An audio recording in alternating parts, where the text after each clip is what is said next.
Hello, and welcome. This is Open Conversations with International Coaches for July 25th and 2024.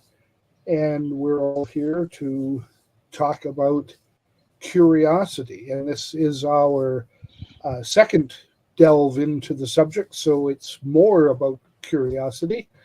And we're going to do introductions first, I guess. Go ahead, Shelley Ann. Thank you. Hi, Steve, and welcome to those of you who are joining us live and those who are looking at the recording. Thank you. We appreciate you greatly. And before I get started with introducing myself, I have to say that I am grateful for that music. I know, Steve, you mention it ever so often, but today, like Cass said, today is a low energy day, and that music really helped to energize me coming into this. And I feel like that is where I work with my clients the best, when we identify things that, those little things that add in joy and the little things that we can be grateful for that really help us move through the day. And so I got started with all of that when I myself experienced that. I don't know if I should call it change of life. It was just a weird experience of waking up one day and thinking, I am this old. What have I done with my life? And when I look back and I thought, I want to do more, I felt like I had to add and add and add, and then just got crazy overwhelmed with trying to do too much. And then I realized it wasn't happening to me alone. And through research, I discovered the power of gratitude to really help balance that out. And so I created something called the gratitude strategy, which allows us to say it right, focusing on self talk, say it loud, focusing on making gratitude tangible, and saying it always, which is developing that habit of gratitude. And that's why I call myself a gratitude guide and habit coach, because we really want to create that habit of gratitude because it's like a keystone habit that allows us to develop other habits that get us to where we want to be with discipline, with the joy and the discipline of accomplishing our goals.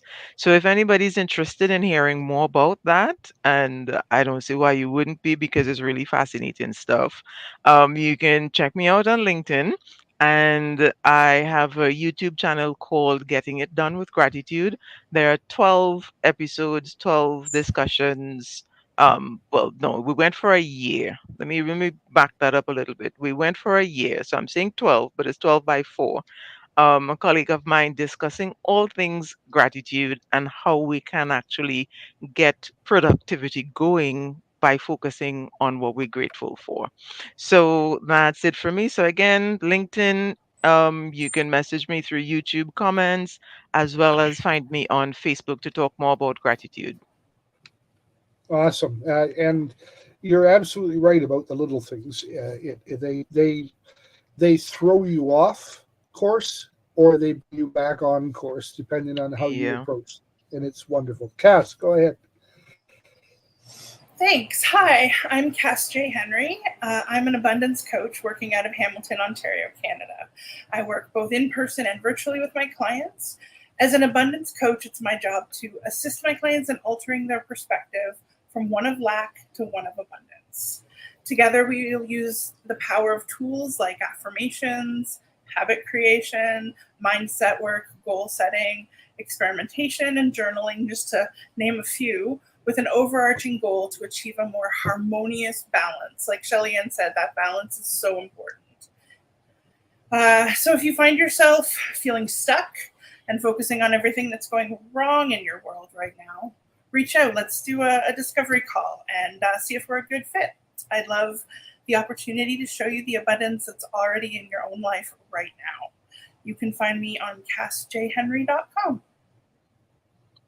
Awesome. I strongly believe that every coach should have a coach. Many of the people watching this are coaches. It's who we're reaching out to, And I certainly encourage you to reach out to Shelley Ann or Cass or myself.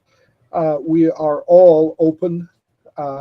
We're available, um, and I guess depending on your circumstances, we're affordable. And we'd all love to have you reach out to us. The first discovery call uh, with all of us, with each of us, um, is without charge or obligation. So when Cass says that, it makes me think. Uh, by all means, folks, reach out to us if you'd like to. I'm known by many people online as the WordPress Wizard or the Coach's Coach. My name is Stephen B. Henry, as you can see from the little panel there on my screen. I'm an online presence specialist, a business success guide, and a personal mindset mentor. I work mostly with coaches, but with other online professionals as well who want to begin or expand their online presence.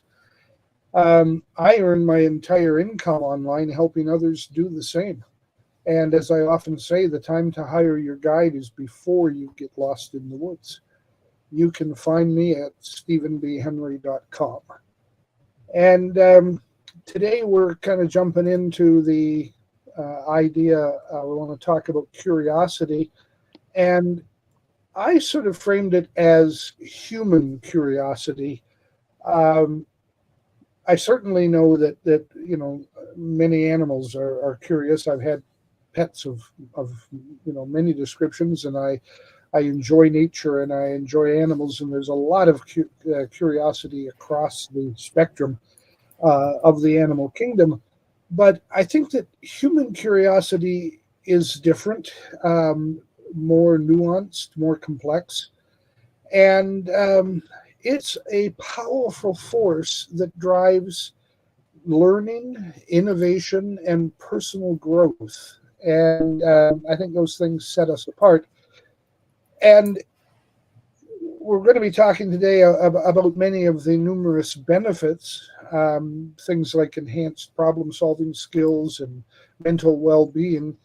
But it also comes with potential drawbacks, and we can't ignore those, or we do so at our peril.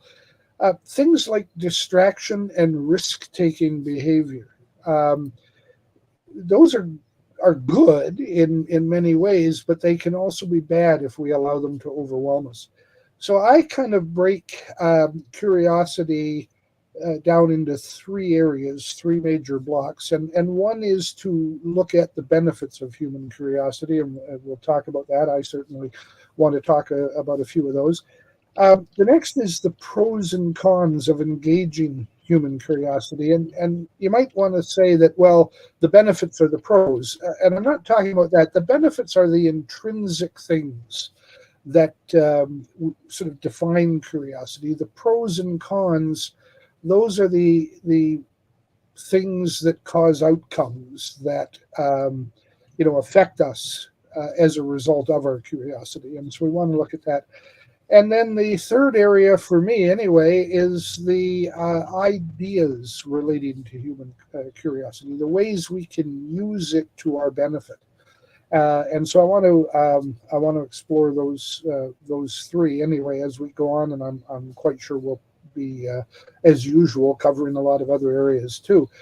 But if we embrace a balanced approach to curiosity, individuals and societies both can harness its positive aspects while mitigating the potential downsides, those cons as part of the pros and cons. And so we want to encourage curiosity in education, the workplace, personal development, areas that we all talk about.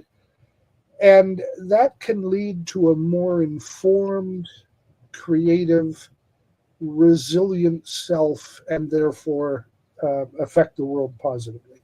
So on that note, I'm going to turn it over. I think, Shelley Ann, you had a quote to share with us, Yes. and I would love to hear it. I'm curious. Yeah. Yes, when I was reading up on curiosity, I came across this particular quote because I know we looked at it before, so I was looking for, more detailed views on curiosity. And this is one I came up with that really stood out to me. This is from Allan Watts. I think he's a writer and philosopher. He said, by replacing fear of the unknown with curiosity, we open up ourselves to an infinite stream of possibility. We can let fear rule our lives, or we can become childlike with curiosity, pushing our boundaries, leaping out of our comfort zones, and accepting what life puts before us. And I felt like it's a pretty heavy quote. And what struck me the most was the juxtaposition of fear and curiosity. Because one of the things that I know with personal growth and coaching and dealing with development of the human being, there is this philosophy that fear holds us back. And here, this quote is suggesting that rather than replacing fear with courage, which is the go to for most people, if I'm afraid, then I need to muster up some courage to get through this. The suggestion here is to replace it with curiosity instead, rather than, a sort of forceful courage. We look at things with curiosity, and that is what would sort of replace the fear in us and allow us to, push the boundaries and leap out of comfort zones and have, greater acceptance. Because I feel like when we go with courage as pushing back against fear, I'm not sure how much acceptance we have, because we tend to think of courage as pushing through and, coming with its own hefty weight that replaces fear altogether. Whereas curiosity, I'm getting the vibe that curiosity sort of looks at the fear and recognizes the fear and accepts what is, which brings us to, what I speak about a lot with the gratitude and, accepting what is. And that's why I really found that quote quite intriguing and thought provoking. So I'm going to put it up in comments for those who would like to get another look at it. But let me just read it again before I get your views. By replacing fear of the unknown with curiosity, we open ourselves up to an infinite stream of possibility. We can let our fear rule our lives, or we can become childlike with curiosity, pushing our boundaries, leaping out of our comfort zones, and accepting what life puts before us. I really like the changing fear to curiosity. I often talk about pulling it through neutral. So if you're afraid and you want to be courageous, they feel like they're at such polar opposites, and getting from one place to the other feels like a huge insurmountable thing. But if you put curiosity there, that's sort of like what I call, you're pulling it through neutral. You're not afraid, you're not courageous, you're getting curious, you're asking questions you want to know, puzzling it out step by step. And then you might become courageous afterwards because you've asked these questions and now you're making movements forward. So I really like that. And leaping out of our comfort zone is, I mean, that's where the magic happens, right? That's what we say. Getting curious about anything. I can't think of an example right now, but without curiosity, we would still be living in caves. We wouldn't have even had fire, right? Like, it is those of us who have been curious in the past who make advances in technology, advances in language and arts, and those things come from curiosity. So, and they don't happen inside your comfort zone at all. Yeah, so it's almost like a gateway to courage, as you said. And so when we're thinking about small steps and tiny steps, which is a huge consideration with building habits, moving toward courage is not simply a matter of from fear to courage. There's a gradual movement, and curiosity is part of that movement. And for those who are wondering, okay, where do I get started? I think getting started with curiosity is where the momentum begins to build. And I think it applies to everything, even things like, you want to um like I was reading something on decluttering this morning. Decluttering, if we approach that with curiosity, okay, what is this? What do I have? What can I do with it? The questions, and working through it with a system, of course, not just getting stuck with the curiosity, but moving through with it. I think that's an easier place to begin than trying to jump directly to the moving vehicle, so to speak. I really like that quote. You didn't share it with us in advance, and so it was an eye opening experience, and I truly found it interesting. And this juxtaposition between curiosity and fear, I really hadn't thought about that, but I have been using now for the past several months one of my little digital watercolor images that I have of a child on the beach with the title "Never Lose Your Childhood Curiosity." And I've used that with people who are stuck and stagnant and having difficulty with things, and I've used it kind of as a motivator or a key indicator for them to focus on to make those first steps. And I hadn't thought about the fear component of it, but as you read that and as my mind began to work on it, I realized that that is where the power of childhood curiosity comes in because, well, sure, we have fears. It's innate, the fight or flight response uh, wired into us. But as a child, we're more likely to ignore that in favor of the curiosity.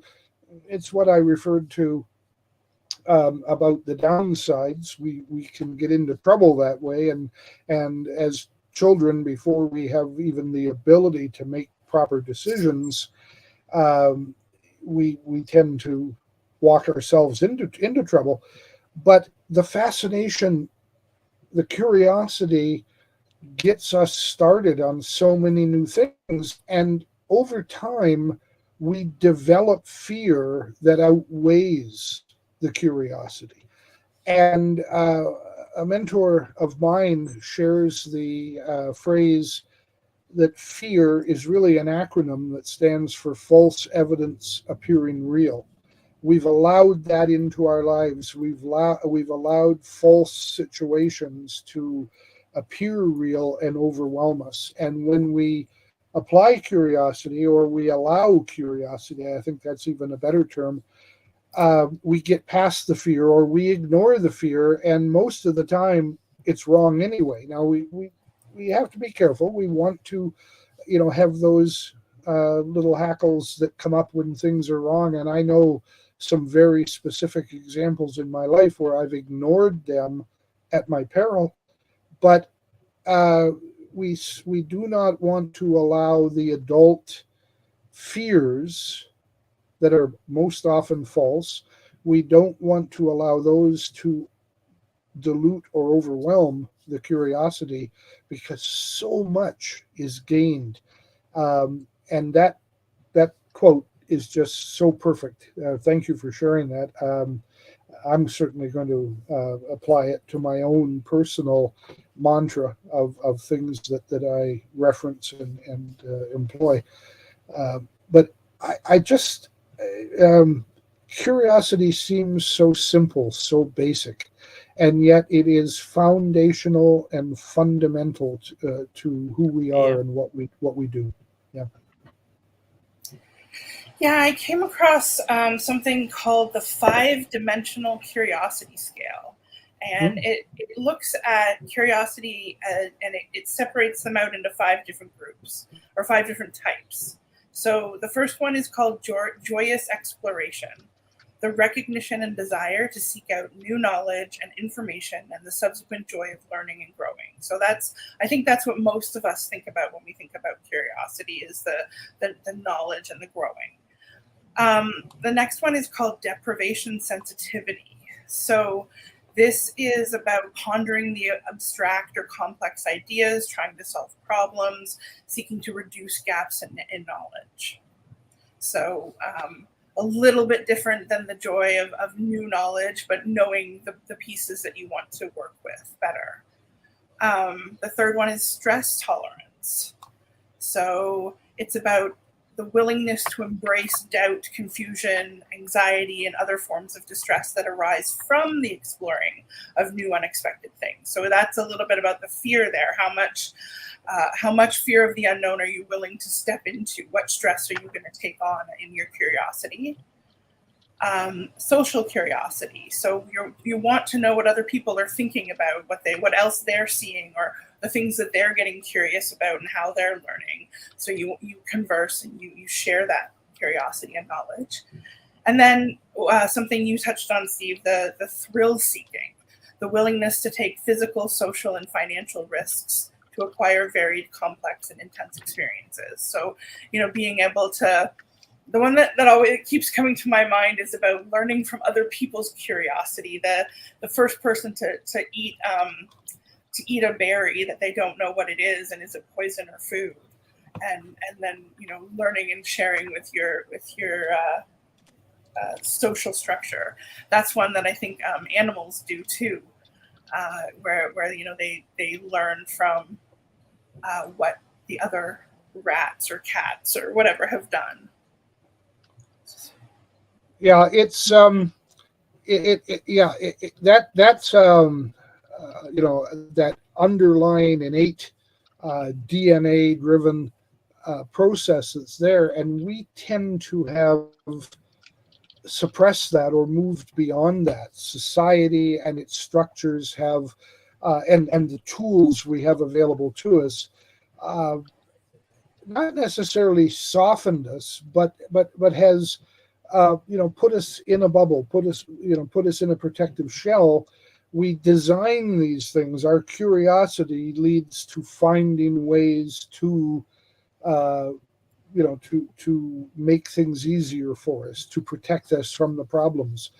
And that can work against us in the sense that the masses end up sheltered from their own curiosity or from the need or desire to have curiosity. And so more and more we become separated from those who do, and those of us who utilize or use what they do.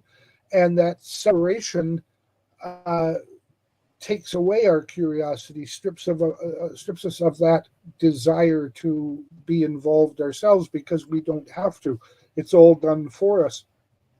And I really feel, I know that when I work with clients myself, that one of the big the big hurdles that people have to overcome, I call them stumbling blocks, and I talk about changing stumbling blocks into stepping stones. And that process, one of those areas is regaining the desires and the interests in things, so that we want to move forward. A lot of people are stuck. They know they're stuck, and they reach out to a coach, or they get into a therapy group of some kind, and they're trying to do these things, but they're sort of expecting it to be done for them, because everything else in life is sort of done for you, or made available to you. It's amazing if you sit down and, Cass, you talk about, don't be thinking about the lack, look at what the abundance is that's there. And when we look at our abundance, it's amazing, but it also tends to hold us back. And grabbing onto curiosity is the first step in taking back that ability to move forward, to take those baby steps to get started. And, we can't get into a toddler's head or a baby's head, in the same way we can start to explore our own or our, fellow travelers' thoughts and ideas because we can communicate. But think of that baby sitting on the grass, you know, on a nice summer day, wearing just a diaper and sitting on the grass, and that grass is tickling their legs, and they're holding themselves with their arms, and it's tickling their arms. Maybe they're stretched out, and it's tickling their tummy, and they just have had enough of it. And what is it that drives them to stand up and then take that first step? And is it curiosity? Is it wondering what something else would be like? What are all of these giants that are walking around in the yard? What's it about? Why are they up? Is there a curiosity to take that onto themselves and stand up and take that first step? I don't know, but I'd like to think that it is. It is curiosity.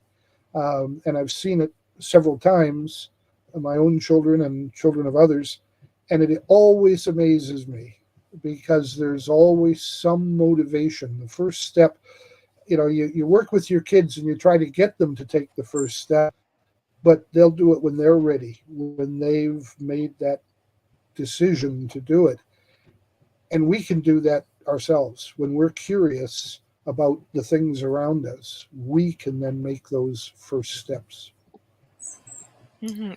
That brings up within the list of quotes and an article that I pulled up that had that Allan Watts quote. There was another one from another author named, I think is Lucy Maud Montgomery, and it relates She's directly to what you Canadian. just said. Yeah. Well, I didn't say, and I didn't do the research completely because I was really focusing on the Alan Watts quote. But as I was going through, I saw this one. So, yay, I'm in the right place then. Um, it says, there is so much in the world for us all if we only have the eyes to see it, and the heart to love it, and the hand to gather it to ourselves. Yeah. And I felt that really works well following along from that previous quote, because what gives us the heart to love it? What gives us the eyes to see it? And what gives us the push or the desire to gather it to ourselves? It's That's really the that mechanics. starting point. Yeah. Yeah, that's the mechanics of curiosity. It's all underpinned by curiosity, Yeah. and those are the three things that we do when we're curious. It's a driving force. I love it. Thank you for sharing that. Yeah. You were gonna Yeah, we say? can get. Oh yeah, I was going to say we can get comfortable in stagnation. We're not moving anywhere. We're not going anywhere. We've got our creature comforts covered. We might have a little bit of struggle in our life, but not so much that we're pushed to do anything about it. We're just complaining about it because that's what we do as humans, and we're stuck. And we are very comfortable being there because your curiosity means you have to make changes, because when you get curious and you see the way that things work and you ask the questions about the way things work, now you have to put in the work to do the Mm-hmm. change, to get to your goals and to get to your dreams and aspirations. And so curiosity is that building block, right, of how we go from that stagnation to where we want to be. And I think it's about shaking it up. Yeah. Yeah. Yeah, Well, because I don't think curiosity isn't passive. It's not No. one of those things where, oh, I'm curious, and then you stay there. Once there is curiosity, there is that push, that momentum, that drive to find out. And so we don't just look at the stone and wonder what's underneath it. We kick it over, we pick it up, because we have to take action in order to fulfill that that need that curiosity brings in us. And so it's not a passive thing at all, which is why I think, as you said, it is that bridge, that stepping stone, because it moves us from inaction to action. Yeah, there's so much there that you're sharing that's so important to, curiosity drives our desire. It feeds our desire, I suppose, is a good way. And Cass, you talked about Mhm. being comfortable, you have to get out of your comfort zone. You have to actually make things happen. When I'm working with goal setting, another topic that we've covered quite extensively, and I work with people, it's not just the goals. That's why New Year's resolutions tend to fail very quickly, because people set them, but then they don't do anything about them.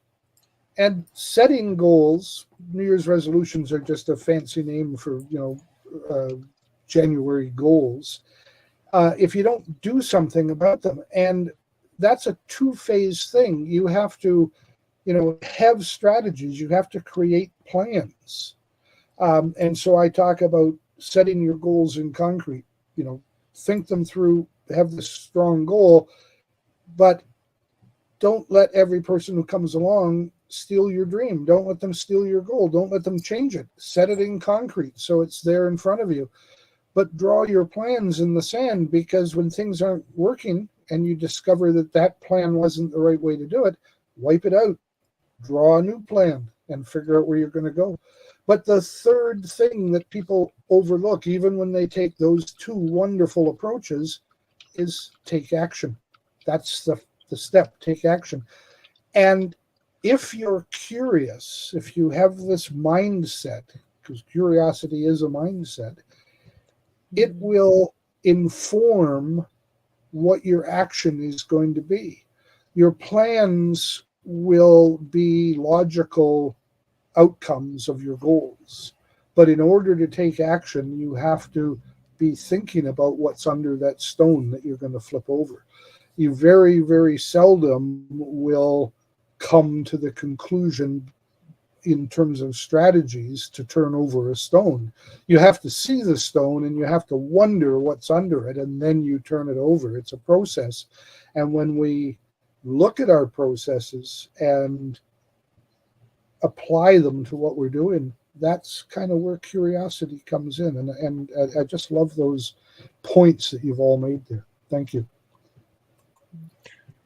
Yeah, I was just going to say that with goal setting, one of the questions that I like to ask is, what is the pain point? What are you willing to do to achieve your goal? So curiosity is what you need to answer those questions. Get curious about yourself, about your goal, and about what you're willing to do to get there from here. Sorry to cut Mhm. you off, Shelley-Ann. No, that's fine, because I wanted to sort of change the direction of the conversation just a little bit, because at the beginning, when we had just gotten started, Steve mentioned that there are some drawbacks to curiosity. And so far, we have been speaking a lot about, the benefits. And I think now is a good time to start looking at some of those drawbacks, because we can talk about the benefits for a long time because they are that significant. And I know when we spoke about curiosity the last time, we've spent a lot of time looking at the benefits. But I am looking now at how things could go not so well if we take curiosity beyond the point of being beneficial. So it starts off being beneficial, but then if we aren't careful, it can lead us into directions, as Steve, you mentioned, getting ourselves into trouble. That's part of it, when we are actively ignoring the red flags and the bells ringing and the caution, which we do with curiosity. We put them aside temporarily until we can determine if they could be moved permanently. But sometimes we just go straight to permanent without, really considering, are these things I need to pay more attention to? So, what are some of the other drawbacks of curiosity that you came across? Well, I found when I was looking into all of this, and I hadn't anticipated that aspect of it. It really came as a little bit of a surprise, which in turn, and not a pun here, but it made me curious to delve more into that. And so, yeah, I think it is something that should be focused on. I found four major, we call them overarching concepts that related to, um, that related to these areas where there can be issues. And three of them, I think, are pretty obvious. The fourth one was it caught me by a bit of surprise, but it immediately fell into place. The first one is information overload, and overwhelm is something that I deal with my clients a lot. And uh, if you're curious, you're going to be looking here and there and all these different things that are going to catch your attention, kind of the shiny object syndrome. And it's very, very easy to get drawn into that rabbit hole and have so many things that you're either interested in or at least curious about and you're pursuing. So you get this information overload, and that's an area that could be talked about. The second one I came across was risk taking behavior. And I hadn't really thought about that in those terms, but um, nonetheless, it related to, again, some things that I deal with my clients, and it has to do with taking risks. And we need to understand the potential consequences that come from that. And curiosity, kind of, you want to follow these threads, and sometimes you do it without thinking about the consequences. And so you really need to consider that. And then the third one is distraction. And it kind of relates back to information overload. We have goals, we have plans and strategies and so on, and we're taking action, but we're curious about this offshoot or curious about this offshoot. And that distraction takes us away, takes us off what one of my friends and an earlier contributor in this group, Gerald Alexander, calls a sense of direction. So distraction can erode that sense of direction.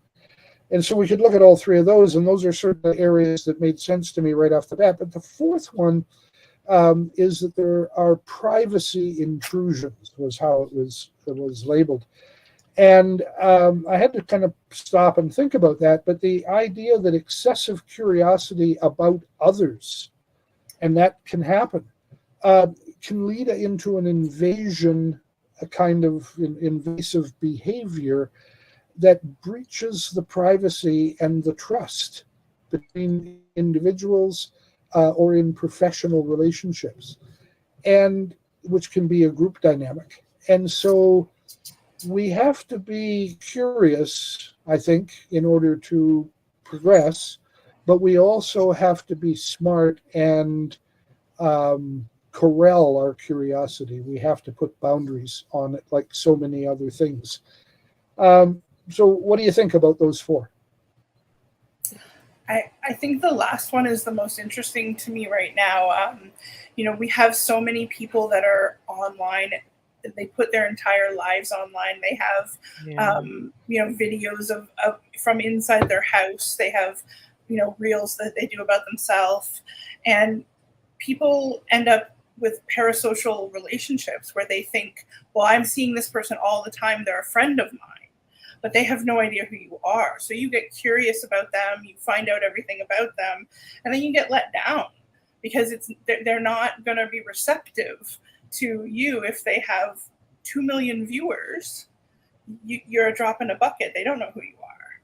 And yet you see so much of them. You get so curious. That's where we end up with stalking and a lot of unhealthy interaction with people who are online.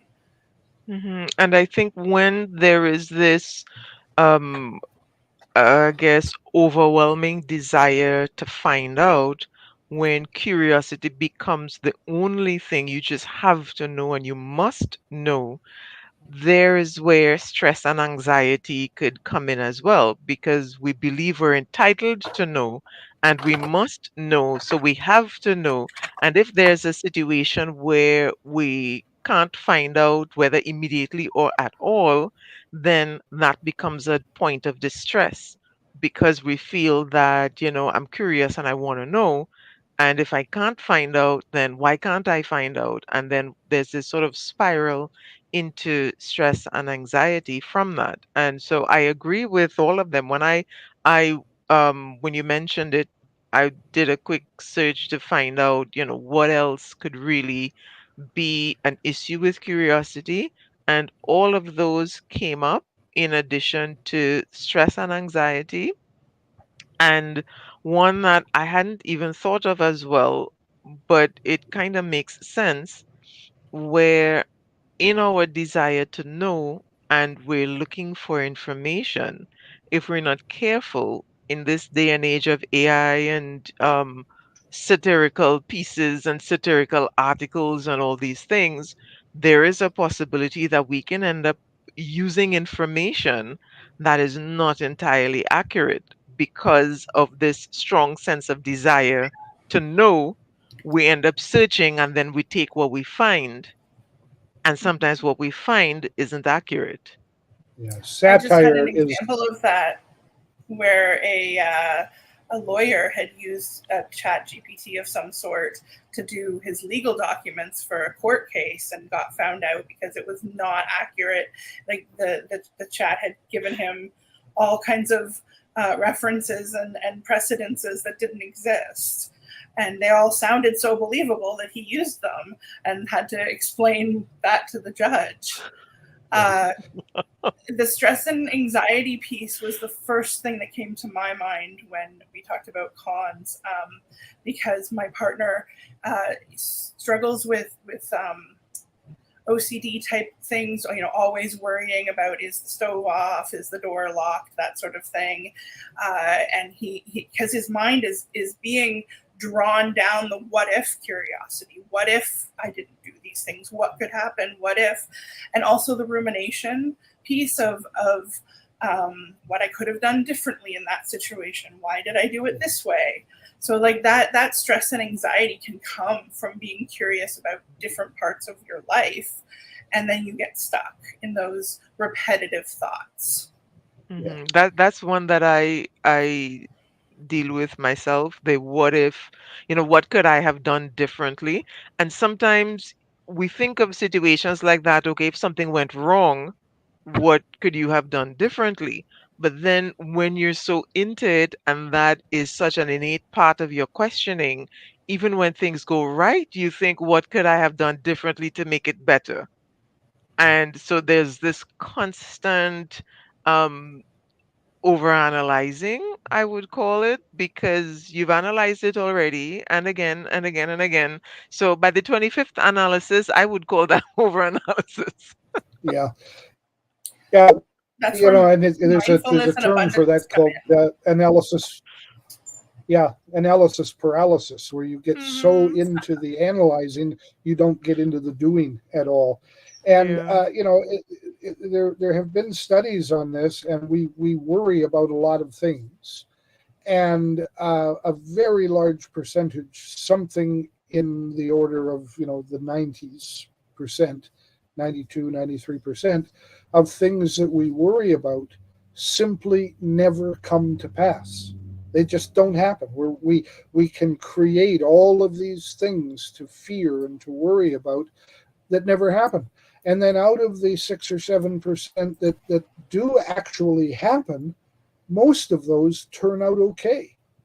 And so we have this very tiny percentage of things that go wrong in our lives, but we have worried so much about them that they seem to overwhelm us. And it seems, for many people, it seems like they just can't do anything. They're paralyzed because everything is going wrong. And it's not that everything is going wrong, it's that they're busy focusing on all of these potentially wrong things.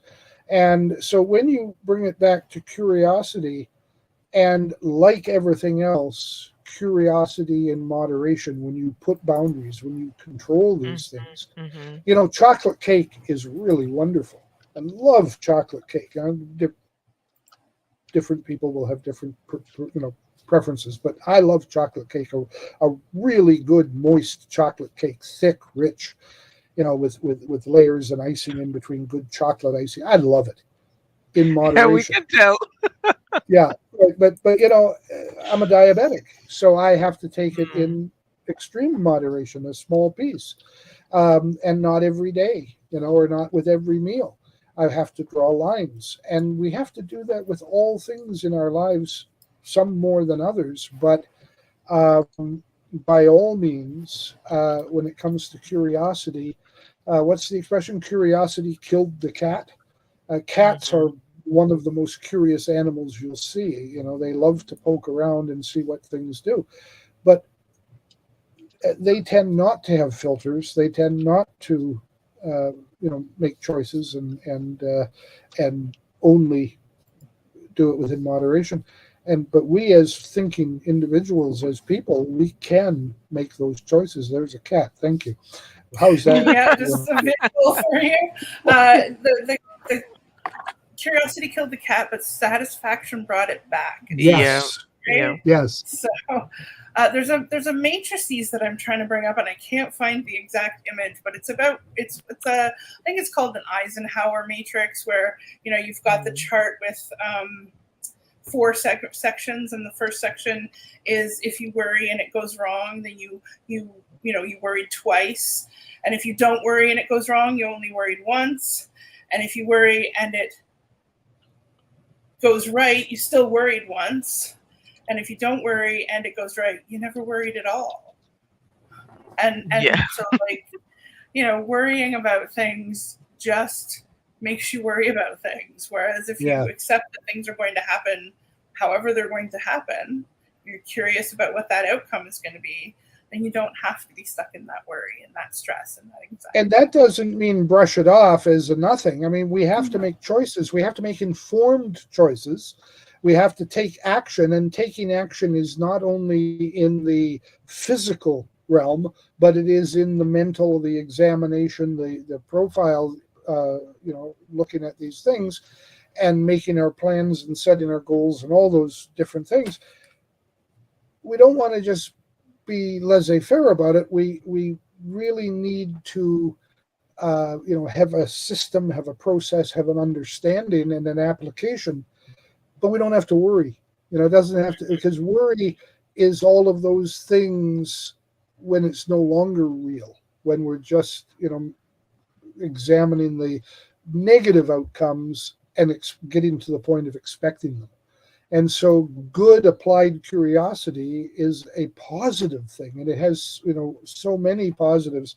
As you said, Shelley, and we could go into that for hours. I think I have about 20 of them written down here that I came across, and I came across them in so many different places that's interesting. That the positives definitely outweigh the negatives. But the negatives are important. They are things that can ground you. They are things that, and I don't mean that in a sense of being grounded from a lightning strike, but rather being grounded from an airplane flight. You can't perform, you can't fly Mhm. free Mhm. with these negatives when you allow them to take over. So we need to do them, and I think one of the things that I discovered about looking at curiosity this way, maybe it was being curious about curiosity, is that we apply the same principles in almost everything we do. We do things in moderation. We Mhm. examine the reality of things. We look for the facts. We And we're find the intentional. applications, and we're intentional. We Yeah. we act. We act with gratitude. That informs what we're looking at. We, in your case, Shelley Ann, what you teach in teaching habits, the way we approach curiosity can become a habit, a good habit, when we understand it. And I think that's the biggest thing. And being careful not to get into that information overwhelm piece where, you know, a dopamine hit happens when you get curious and you get a result. You get curious and you get a result. You start hitting that, oh, well, this feels good. Oh, well, this feels good. I'm going to keep doing that. And then you get lost in that overwhelm of information. Yeah. I think there's an expression, going down a rabbit hole. That yeah. I call them wiki tangents. Yeah. Oh, yeah. And you know, when you look at the structure, there's a tool called a mind map, and it's an interesting structure. It almost looks a little bit like an Amway presentation. You know, you've got this key element, and it branches out to other elements, which branch out to other elements, which branch. And if you think about that, that's the way our life works. It's probably why Amway was such a great multi-level marketing company, because they applied, you know, human psychology to the process. But that's a tool that we can use to kind of map out, map out what we're doing, but it can very quickly become overwhelming and out of control as we get through this. So it shows us that even with a tool, with an organizational tool, we can lose a handle on these various things. So we have to be circumspect about how we look at it, what we do, and what we take on. We have to, you know, was it Harry Callahan in the Dirty Harry movies that said, a man's got to know his limitations? And it's so true in our lives. We as humans need to know our limitations, and that applies to curiosity as well. We have to. Yeah, you know, as you said that, it reminded me of a situation where, in teaching students how to generate and organize their thoughts for writing an essay, whether it's a story or a report, there is the use of the mind map, where you map out, you know, what are the ideas that you're coming up with, and then what ideas come from that, and so on. And as you said, it's a very useful tool to sort of draw ideas out of you.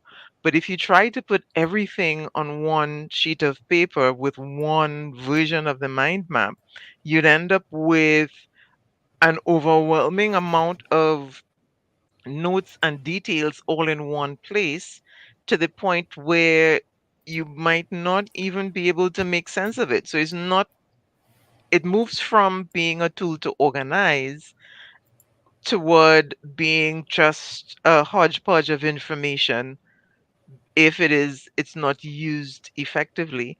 And that's why I love that word intention, because it really helps with the entire process of everything. Like you said, there's an overlap, and there's a pattern that we're seeing, that if we want the best out of anything, we do have to pay attention. We can't just turn it on and walk away. We do have to pay attention. It doesn't have to be a 100% attention every single minute of every single day, but we do have to come back to it from time to time. And, you know, be curious about that. Yes, because lighting the fire and walking away is a recipe for disaster. Yeah, I'm reading Simulacrum, which is like a terrible book for me to be reading, because I don't participate in that form of philosophy very often. So every other sentence I have to look up what they're talking about. But the general idea being that if you want to have a map of the world, and you want it to be the most precise map of the world, it's going to be as big as the world. That's the only way to be able to have that precision in the map. And so when you do that, where do you get stuck not knowing the difference between the two of them, which is the map and which is reality? And part of curiosity is not just creating the map, it's about getting curious about ways to shorthand things, so you don't end up having a map that's the size of the whole world? How can you do this in a way that you can fold it and put it in a glove compartment, or you can have it on a phone, or what are the different ways that you can create things that work for you and that are functional, as opposed to trying to wander around a map that's as big as your city because it's of your city. Yeah, I had a profession at one time. It wasn't a job; it was my own business, but it required me to travel extensively across southern Ontario, which is a pretty big place.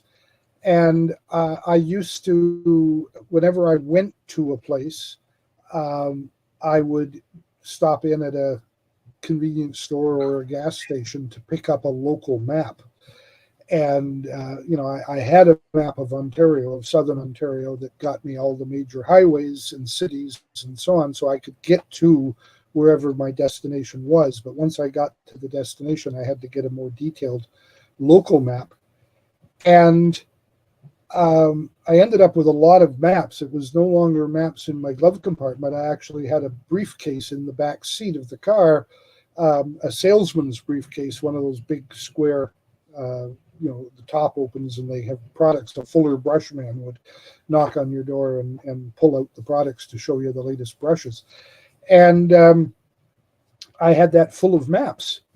And then I learned there was a spiral bound book that was, bigger than a normal book, but small enough that it was convenient to hold in your hand if you were sitting in the car.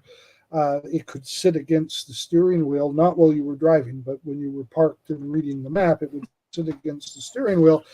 And, was that size, and it was enough detail. It was like the local maps that you would pick up, but it had the whole southern Ontario area in it, and it was organized, and there was an index so that when you wanted a certain place, you could flip to that page, and you never needed more than the page you were looking at or the previous page or the next page. And that was all you needed for wherever you were. And, I learned about that availability, which was a convenient tool. And it was, it was curiosity to desire to have something other than my big briefcase toted around all the time that led to that. I felt that there must be some other better solution. We didn't have tablets and Google Maps and things at that time. So it was there. Yeah. But somebody's curiosity led to Google Maps and tablets and smartphones and all of these different tools that took my briefcase full of maps and made it better and better and better and better. Curiosity is a powerful thing. Absolutely. We're getting really close to the end. Do we want to talk about what might be our next subject for next week? I don't actually have a suggestion. We're devastated. Well, that's an interesting word, because we haven't really talked a lot about, when we talked about the cons of our different subjects, but I think most of our subjects have been fairly open and positive. Do we want to, have we touched on grief or maybe devastation? Do we want to touch on something a little bit hard to go through? Yeah. Or loss, I'm not, maybe? I'm not sure about that. Loss would be a good kind of more general topic, but I'm a student of and an advocate of the law of attraction and the subconscious mind, and I know I've studied this for literally decades, and I know how the subconscious mind works, and I am a little concerned of spending an hour talking about loss or devastation or grief, unless there are recovery things that we can talk about, simply because we would be programming a lot of minds that may listen to us in what not to do. I think whatever topic that we choose, and I'm kind of leaning toward grief and loss as well, because I see them fairly interchangeable. And I would like us to actually speak about the grief and the loss of things that we don't always speak about. So, for example, when most people hear grief and loss, they think about maybe a loved one, a pet, or a job. But there are smaller nuances of loss and grief, of, sometimes just like growing older and losing the youth, and different things can happen. And how do we really navigate that? Do we see it? Do we acknowledge it? So I think it's not just about speaking about the grief, but perhaps hope and light against the tunnel for someone who is facing things like that, or even for coaches who have to deal with clients. Yeah, What are some of the things that coaches can do? What kind of training can um Mhm. they involve themselves with? And when do we need to refer? Because unless you're also a trained psychologist or psychiatrist or therapist, there is a point where you're going to need to refer this person. So how do we navigate all of that? I like that, and it's dealing with the loss and the grief, but it's offering the solutions, the right side of it. Hmm. Yeah. Yeah, I'm up for that. I really like it. Nicely put, and awesome topic, Cass, because that's probably the single greatest impact on a person's life at any time when they suffer that sense of loss, that sense of grief, and whether it be in those areas that you mentioned, Shelley Ann, as being the typical, or whether it is in other places. You start a project in your business and it doesn't go the way you want it to go, and you feel, not going to do that again. So So yeah, I how think do we've you got, how do you deal with that? Yeah, grief and loss. yeah, So that's next week. yep, Hmm. good Yep. stuff. All right. Absolutely. So see everybody next week. Well, Bye and bye. thanks everybody for that watching. Bye bye.